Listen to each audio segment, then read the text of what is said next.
So after not being able to find a job immediately after college, I enrolled in the program and in fall of 2012, and this is MPA 601 is the course.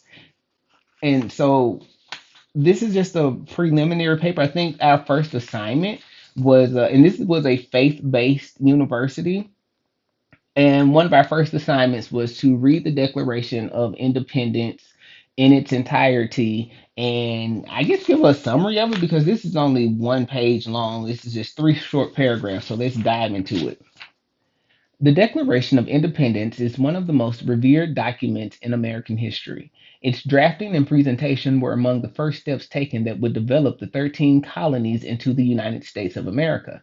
Because of its extreme significance, it is often examined and reinterpreted in attempts to understand how a written document could lead to war and ultimately the creation of a great nation.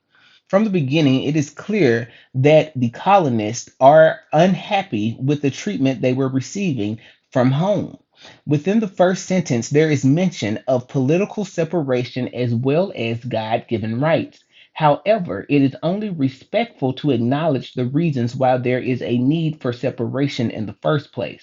By listing all of their grievances with King George III, the colonists made their feelings of frustration and angst extremely clear within the carefully written document. The mentioning of previous failed attempts to compromise was their way of saying that they were no longer asking for permission. Furthermore, they were prepared to face opposition at any cost.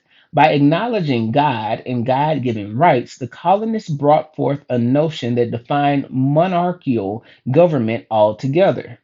Not only did they feel that they had a right to choose their leadership, they also had the right to denounce said leadership if authority was being abused.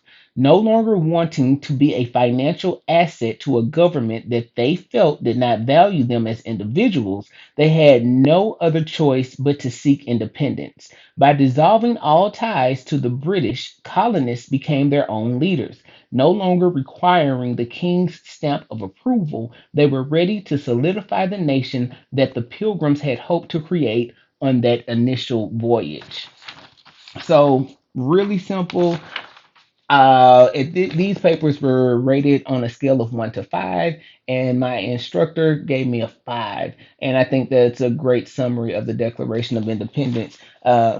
So, there you have that.